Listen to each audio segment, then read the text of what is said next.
Halo pemirsa, Berita Satu apa kabar? VOA mempersembahkan She Magazine, Sharing and Empowering yang akan sharing tentang profil perempuan dan juga isu-isu yang penting bagi perempuan. Bareng saya Vina Muptadi dari negara bagian Maryland.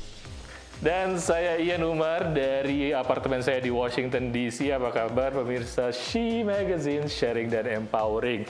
Ngomongin soal sharing, gimana anak-anaknya nih yang mulai masuk sekolah bulan Juli? Kalau di Amerika masih pada libur ya, Rin? Masih libur, dan sekarang lagi libur musim panas, biasanya diisi dengan summer camp, atau apapun lah kegiatan di luar ruangan mumpung ada mataharinya panjang kan. Dan nanti baru mulai masuk lagi bulan Agustus dan sudah dipastikan bahwa sekolah berikutnya akan berlangsung secara tatap muka. Jadi ya semoga kasus-kasus sudah menurun ya, jadi tidak ada penularan lagi di Amerika Serikat, termasuk juga di Indonesia. Ya, di Indonesia sendiri kan sudah mulai tahun ajaran baru pada bulan Juli ini dan banyak sekali aturannya juga harus diubah karena tadi rencananya tatap muka tapi dia dirubah lagi menjadi pembelajaran jarak jauh melalui online. Walaupun itu mudah-mudahan semua berjalan lancar dan Amin. Di She Magazine kita mengangkat cerita dari perempuan-perempuan di news flash yang membuat prestasi di seluruh mancanegara. Aktris Amerika Serikat Angelina Jolie yang juga duta organisasi pengungsi UNHCR mengunjungi sebuah kamp pengungsi di Burkina Faso yang menampung ribuan warga Mali yang lari menyelamatkan diri dari kekerasan ekstremis di kawasan itu. Atlet angkat besi Selandia Baru, Laurel Hubbard, akan menjadi transgender pertama yang berkompetisi dalam Olimpiade. Atlet 43 tahun itu akan bertanding dalam kategori putri kelas 87 kg dalam Olimpiade Tokyo. Seorang perempuan bernama Lexi Whitmore yang menghadiri pertandingan baseball viral karena menangkap bola yang keluar lapangan sambil menggendong seorang bayinya yang berusia 3 bulan bernama Maverick. Tim San Diego Padres sampai memuji loh ibu itu dengan mengunggah video di Twitter dengan pesan "Moms are amazing". Ibu-ibu emang amazing ya, walaupun dia misalnya lagi Zoom, anaknya sakit, terus harus bikin kompres atau bikin obat buat anaknya, semuanya harus dilakukan untuk comfort anaknya. Iya dong, bicara soal comfort itu juga bisa lewat makanan ya kan. Setuju dong pemirsa kalau kita sebut tempe sebagai comfort foodnya orang Indonesia. Nah kalau di Indonesia sih gampang cari tempe, tukang sayur lewat depan rumah juga jual tempe ya kan. Tapi kita-kita yang di Amerika ini gimana? Di supermarket pun nggak semuanya jualan tempe ya kan Yan? Tapi ada solusinya nih ternyata. Ada dua diaspora Indonesia yang berkolaborasi di Boston, Massachusetts. Mereka mendirikan yang namanya Bos Tempe. Waduh, keren namanya. Walaupun mereka tidak punya latar belakang di bidang kuliner, tapi mereka mencoba industri ini untuk masuk di pasar Amerika. Kita lihat liputannya bersama Audrey Utoyo.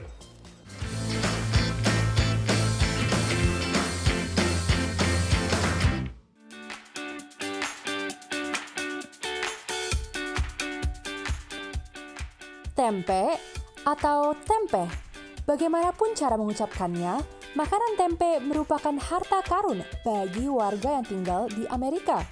Tempe cukup populer di Amerika, namun tidak mudah membeli tempe yang original dan berkualitas. Nah pemirsa, ada tempe goreng seperti ini di Brooklyn, New York tuh jarang banget. Tapi asal tempe ini mungkin dari Boston, seperti cerita saya mengenai dua profesional Indonesia yang mempunyai perusahaan di Boston bernama Bos Tempe. Mereka juga punya pabrik di Somersworth, New Hampshire. Dua pasangan profesional muda Indonesia dari Boston, Massachusetts mendirikan Bos Tempe. Walau latar belakang mereka bukan dalam bidang kuliner, mereka mempunyai peran yang saling melengkapi. Daniel Kurnianto adalah seorang insinyur desain otomasi lab. Daniel menemukan cara untuk membuat tempe tanpa pengawet. Melia Tio, asal kota Kudus, adalah lulusan S2 Boston University dan kerja dalam bidang pendidikan tinggi. Melia mempunyai peran untuk manajemen Bos Tempe. Sementara Aristia Duyanti yang mempunyai latar belakang di bidang desain grafis dan bekerja sebagai fotografer, dia bertugas membantu untuk mendesain produk termasuk pengemasannya. Dan Octavianus Asoka adalah satu-satunya yang mempunyai latar belakang di manufaktur makanan. Okta bertanggung jawab pada proses pembuatan tempe. awalnya itu karena kita mulai dari kota Boston di Massachusetts, jadi Boston.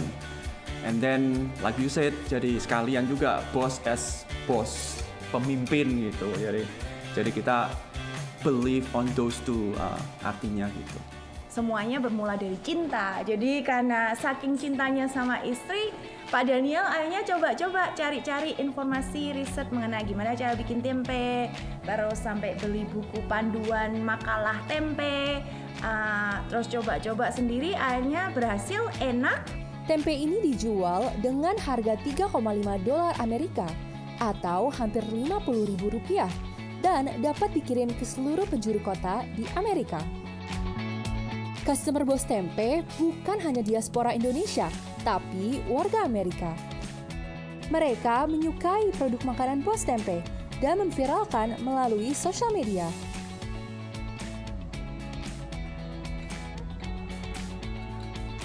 Wow, they're very soft, like incredible soft, and the taste is amazing. I think I never had a tempe that have this nice flavor. I'm eating raw. Like normally I just cook a little bit, but this is great. I mean, I really like it. Karena kita bermimpi besar, otomatis kita harus scale up juga dalam desain, dalam marketing, semuanya gitu. Dan ya role saya terutama ya how to make our tempe itu presentable gitu in the market. It's a new challenge for us, which is good bringing from the home industry to a bigger scale like manufacturing. Jadi challenge-nya beda, equipment juga nggak bisa pakai kompor di rumah ya kan. It's a good challenge very much. Boss Tempe memiliki pabrik di kawasan Somersworth, Stafford County, New Hampshire. Dalam 1 bulan bisa mencapai 1.000 kemasan. The next thing yang kita lagi observe and do market research itu nanti ke produk turunan. Jadi chips yang American style. Naratama dan Audrey Utoyo, VOA, New York.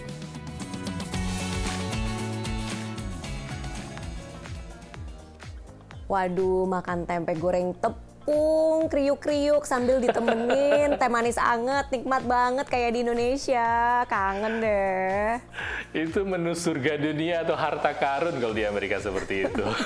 Pemirsa, masih banyak cerita-cerita lainnya. Jangan kemana-mana, hanya di She Magazine, sharing dan empowering.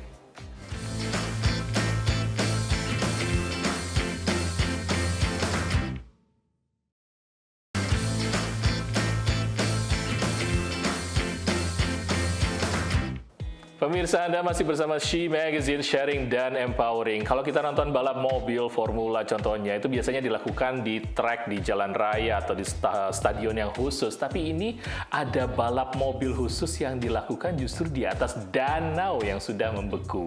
Wah, keren banget. Ini kejadiannya di Alaska. Dan ada seorang perempuan yang udah ikut balapan dari sejak remaja sampai sekarang, bahkan mengurusnya. Kita ketemu ya sama dia yang merupakan sekretaris dari Asosiasi Balap Mobil Homer di Alaska. Kita lihat.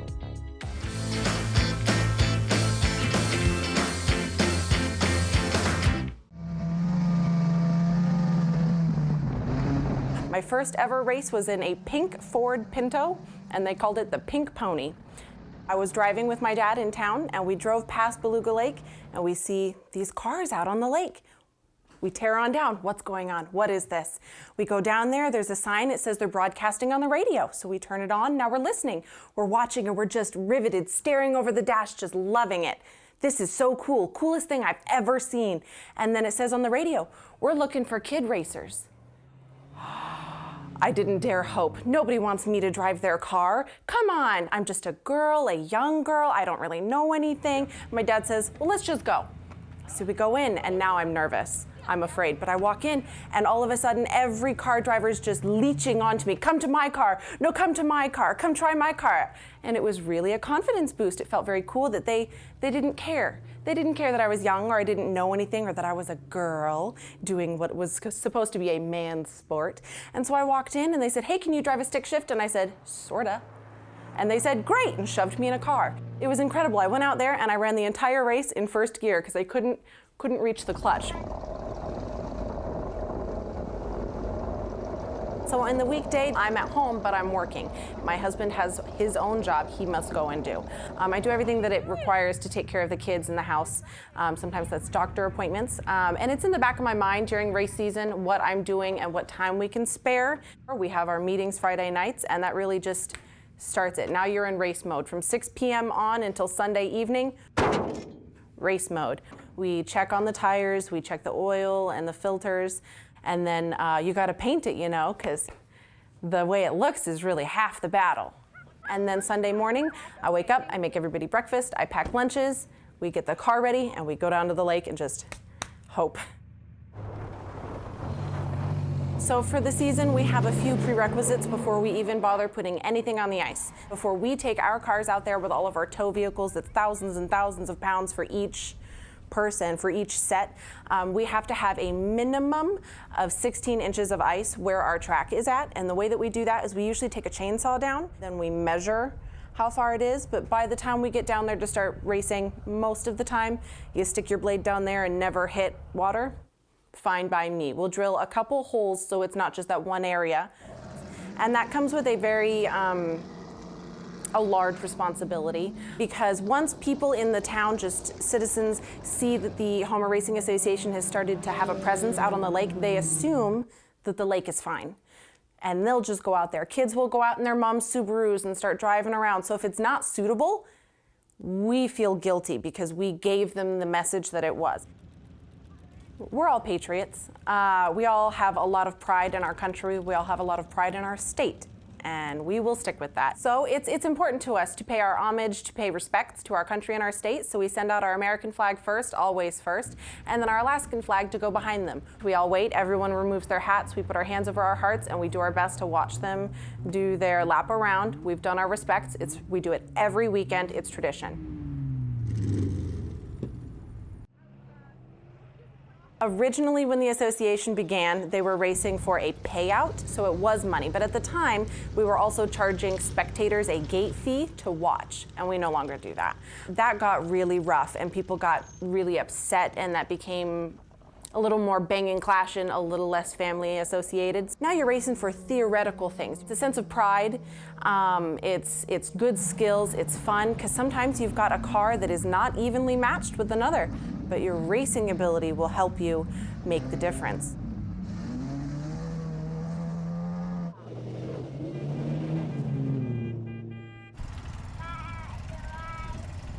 Yep, gotta get out the way. Oh, here she comes. Here comes the mama. And oh yeah. If it's not family oriented, I don't want to be there. So if it's not family bonding, if you're not together and you're not having a good time, why do it? We have long-standing members that were there in the 50s that are still here. But now it's their children and grandchildren and sometimes great-grandchildren coming down and being part of the association, and that's what's going to help keep us see into the future. If my children decide that they don't want to ice race when their time comes, which is sooner than I'd like, then the association won't last. It'll just be me and my husband until we can't anymore, and then nobody else will take it up, and that's kind of a bummer. We get very lucky in living in Alaska, where there are areas where you can take your kids and have them practice more or less. That's one of the reasons why I love racing and why I love bringing kids into the association, because they get drive time at a really young age in the safest environment that they can be in. We've got helmets, we've got lots of safety gear, we've got fire extinguishers, they're in an armored car, they're wearing sometimes 5-point harnesses. They're in the safest location they could be for anything to go wrong. I feel like you don't get it until you get it. It seems to me like you're just putting money into something that's not really earning you anything other than a good time. But what else are you gonna do on a Sunday afternoon with your whole family? What are we gonna do? Thank you for sharing, Marina Brooks. Luar biasa, ternyata tradisi ini sudah berjalan puluhan tahun dan akan terus dilestarikan. Menarik sekali pertanyaan saya, itu dingin kan? Kok orang-orang biasa aja ya? Orang udah Alaska, biasa ya? bener sekali. Dan pemirsa, kita lanjutkan lagi dengan berita-berita menarik lainnya hanya di She. Magazine.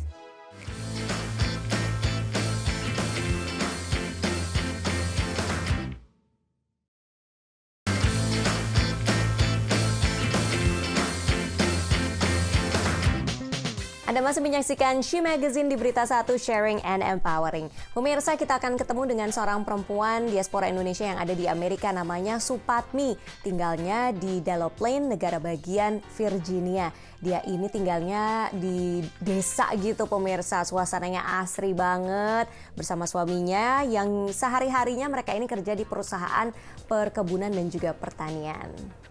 Dan keluarga Supatmi ini punya lahan yang sangat luas. Mereka punya berbagai tanaman, bercocok tanam, tapi juga memelihara ayam petelur.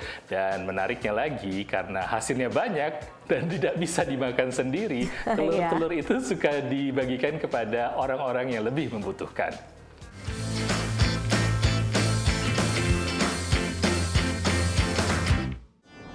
Kali ini saya sedang dalam perjalanan menuju sebuah desa bernama Delaplane di negara bagian Virginia, Amerika Serikat, yang berjarak sekitar 1 jam dari Washington DC.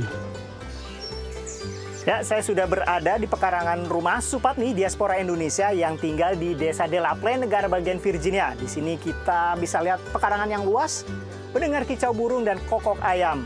Nah, seperti apa saja sih kegiatan diaspora Indonesia yang tinggal jauh dari kebisingan kota?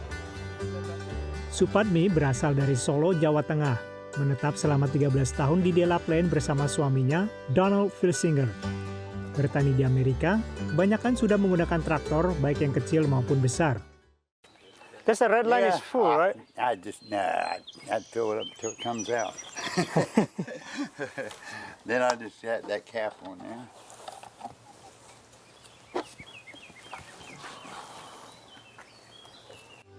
Kesehariannya Supatmi dan suaminya bekerja di perkebunan dan tempat pemeliharaan kuda yang ada di sekitar sini. Karena memiliki halaman yang luas, nah untuk mengisi waktu luang, Supatmi menyibukkan diri dengan bercocok tanam jika musim panas sudah tiba. Daripada boring, nggak ada kegiatan. Kalau summer kan waktunya panjang, jadi pulang kerja bisa pulang lihat tanaman, lihat binatang, kayaknya enak di kepala. Selain bibit tanaman lokal, ada juga beberapa bibit yang didatangkan dari Indonesia, seperti kemangi dan kemingkir. Tapi apakah bibit dari Indonesia bisa tumbuh di daerah memiliki 4 musim? Ya bisa, cuman kayak pare agak lambat ya, kadang udah bunga bagus, langsung mati karena dingin. Jadi, waktu yang tepat untuk bercocok tanam bulan apa? Mei, after May 15 itu biasanya nggak ada frost, jadi kita mulai nanam itu. Sebelum itu kadang panas, tapi kadang semalam itu ada frost, semuanya mati. Patmi juga memelihara beberapa ekor ayam petelur untuk dikonsumsi sendiri dan dibagikan ke tetangga dan teman. Kadang kita kalau kebanyakan nggak ada yang ngambil, di sini ada donation buat orang-orang yang nggak mampu. Jadi kita drop off di Warrington, itu ada tempat spesial, bisa ngambil langsung free di sana. Dari Delaplane, Ronan Zakaria, Alam Burhanan, dan Irfan Ihsan untuk VOA.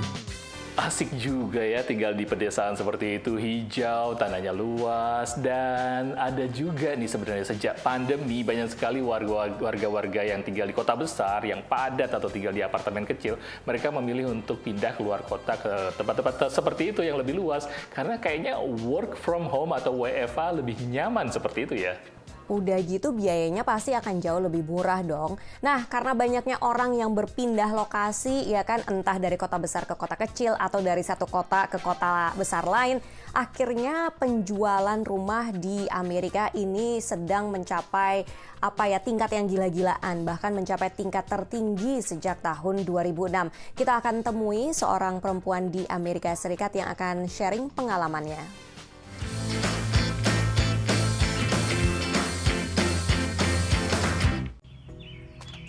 Elisa McCree dan suaminya berencana pindah dari Washington DC ke pinggiran kota setelah putri mereka lulus SMA. Saat putri mereka akan lulus, pandemi COVID melanda, tapi pasangan ini bisa menemukan rumah yang mereka dambakan. This house had been on the market for a month or more when we found it, and we really didn't have any competition at that stage because I think everybody was afraid to go look at houses.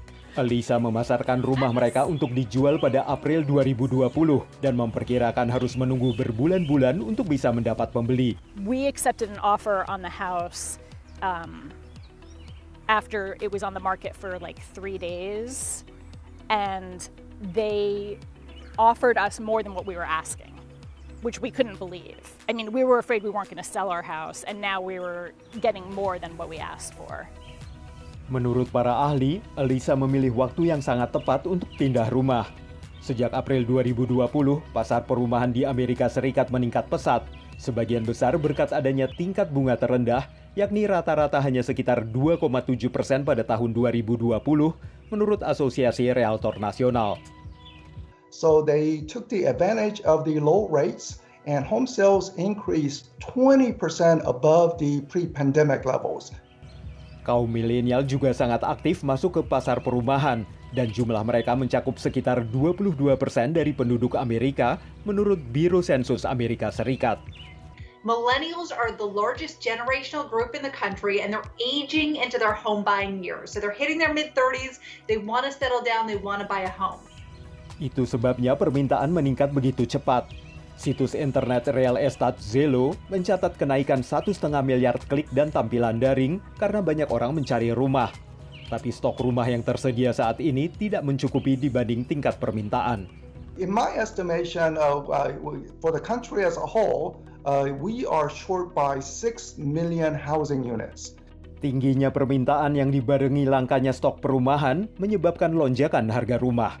Home values in the U.S. have climbed 10% over the past year, and homes are selling in a median of 14 days, which is 20 days faster than they were a year ago. Menurut pakar, kecil kemungkinan pasar perumahan akan anjlok seperti yang terjadi pada tahun 2008. Salah satunya karena syarat pinjaman kredit saat ini jauh lebih ketat. Sementara Asosiasi Realtor Nasional Amerika yakin pasar perumahan akan tenang pada tahun 2022 dan memprediksi harga rumah belum akan turun. Dari Washington, VOA. Saya kan ikut grup Facebook ibu-ibu sekitar sini ya, Ian dan pemirsa. Nah, mereka pada cerita tuh kalau yang jual rumah mereka bisa menjualnya dengan cepat karena ada diburu laris manis. Tapi yang sulit yang mencari rumah untuk disewa ataupun untuk dibeli. Sampai akhirnya banyak juga sih yang mengurungkan niat dan akhirnya mau nunggu aja sampai musim dingin katanya. Waduh, informasinya menarik sekali nih. Tapi kalau misalnya sudah punya rumah, tahan dulu deh. Memang begitu susah untuk belinya lagi. Dan pemirsa, demikian informasi menarik dari She Magazine, sharing dan empowering. Sampai ketemu lagi di She Magazine berikutnya. Saya Ian Umar dari apartemen saya di Washington DC. Dan saya Vina Multadi dari negara bagian Maryland. Kita akan sharing dan empowering lagi di She Magazine Berita 1 pekan depan. Sampai jumpa.